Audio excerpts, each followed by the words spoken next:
Okay, we're gonna drink one to start the video. Dr. Pepper Zero. Scooby-Doo. I'd like to go back and talk about one of the first movies I remember watching, which is Scooby-Doo. Funnily enough, also written by James Gunn and directed by Raja Gosnell.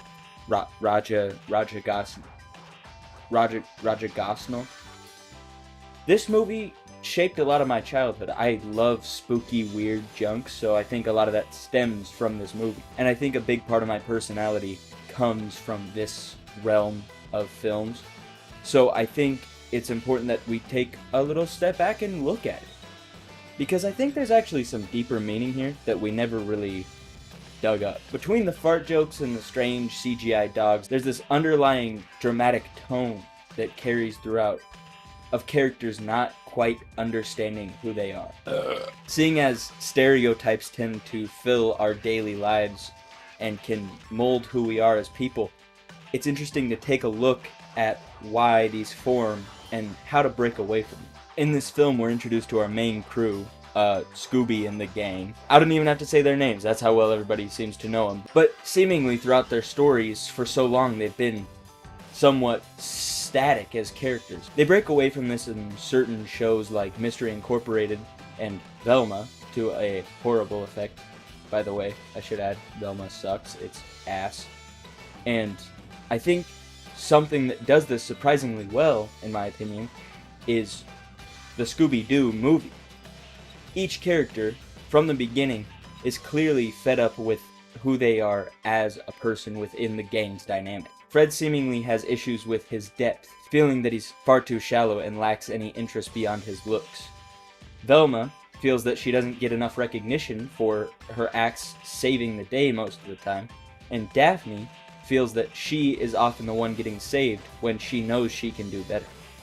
Shaggy and Scooby stray away from this idea, being that they are largely comfortable with who they are, and thus fit into this category of heroes who understand their place in the world. In this film, we get moments for each character where they're able to stray away from the status quo and become something a little different. At least they are able to try. The amount at which they succeed in this endeavor is minimal, but it's still there. Each character is trying to do better.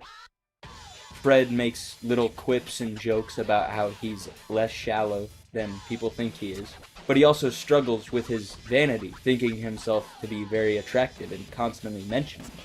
Velma tries to take charge of the group in subtle ways, doing most of the investigating and most of the speaking, and at one point talking about how she wants to do more in the group and take a larger, more impactful role. While Daphne, the whole time, talks about how she isn't the damsel in distress anymore, how she doesn't want that to be her character.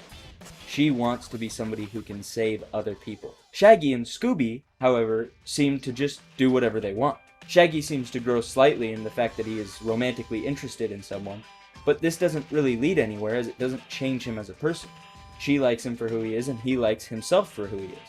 The only time it changes him is when he gets in a fight with Scooby-Doo over it. But almost a second later, he decides, I have to go save Scooby-Doo because he's my best friend. That is my character. I am Scooby-Doo's best friend. Being that insecurity causes people so many problems, it fits really well into the story and becomes a very relatable, tangible topic that these characters don't quite know where they fit in. The main conflict of the story even reflects this. The characters are on an island where people are getting their bodies stolen from them by these weird monster things, and they're becoming stereotypical teenagers' selves. This leans into the idea that all teenagers want to do is party and yell and scream because that's all that the monsters understand as their stereotypes. And this makes it clear that Fred and Velma are different because they aren't acting anything like themselves. Fred is a much more vain and jockey sort of teen character who just wants to party and hang out, which goes against what his character has been attempting to be this whole time, which is someone better, who tries harder to be less shallow. And this may seem like a moment where Daphne needs to go and save them to prove that she can be a hero and not just the damsel in distress, but as soon as she tries, she fails and falls into trouble again, becoming possessed by one of these monsters. This creates this interesting dynamic where no matter how hard Daphne tries, she seems to be unable to save the day. She always ends up back being a damsel in distress. And then, in the end, it's Shaggy who saves the day, by accidentally stumbling across a pot of souls and throwing souls aimlessly out everywhere, trying to find his friends, and incidentally setting them free to go back to their bodies. This causes some hijinks where the characters get their bodies swapped, which is a little fun, but it only lasts a few seconds before they're all back in their own bodies again, and we get to see the characters make a plan. This is when Shaggy really shines for me, because he has this moment where he gives this little speech about how he's a hero, and this is what heroes do. That's basically what he says, but it just hits really hard, because Shaggy, to this point, hasn't shown that he is a particularly heroic figure, just somebody who does the right thing because it's easy. And, incidentally, fun for. But now he has to go out of his way to save the day, because if they don't make it, Scooby may die. All of the characters then team up to solve the problem, and end up in a situation worse than before. But in this particular case, Daphne is not the one who fails. Daphne is actually the only one who succeeds. Everyone else is left stuck on the ground as hordes of dancing teenagers chanting this strange song all come pouring in. Fred and Velma just fall in line with everyone else, and Shaggy, who accidentally ran into a big dumb dude, takes his clothes and then also gets in line with everyone. As this is all going on, Shaggy somehow sneaks up to where they're going to sacrifice Scooby and carries him up the way, explaining to him all the while that sacrificing is not a good thing and you're in a lot of trouble. And as it seems that Shaggy has won and saved the day, Scooby fucking died. His soul is ripped from his body, and we find out that Scrappy-Doo was behind the whole motherfucking thing.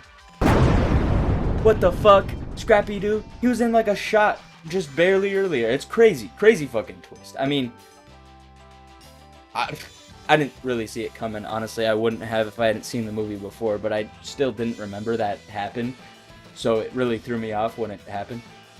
But in the end, it's still Shaggy who does the right thing and saves Scooby, because Shaggy knows who he is. And only by deciding who you are definitively are you able to save the day, which we see as Daphne fights off some big goon and knocks him to the ground, opening a vent which shines some light down, which then kills all the monsters off that Shaggy had just freed from their bodies by doing this whole ritual shit. Anyway, does this mean that you need to fall in line with your stereotypes like Shaggy to become the hero that you're meant to be? I don't think so, because Shaggy isn't falling in line with a stereotype, it's just that the stereotype is who he is. Daphne broke her stereotype and became someone new, but that's who she wanted to be.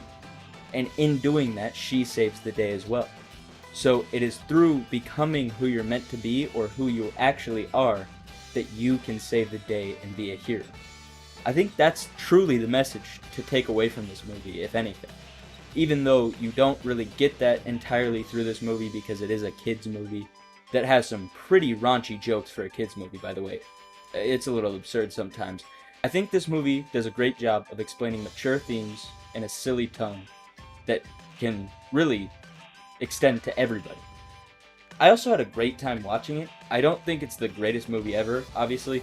Some of the jokes fall flat because they are clearly meant for kids, and some of the other ones are a little too extreme for kids, so I don't know. Take it or leave it. It's a little weird of a movie, and I think there's a sort of tonal inconsistency considering it was originally supposed to be darker. But I think overall this movie does a great job at conveying the characters as they are written from the source material and turning them into more mature, more realized versions of themselves. This has been Super on Video, and to end this video I'd like to thank you for watching, and like and subscribe.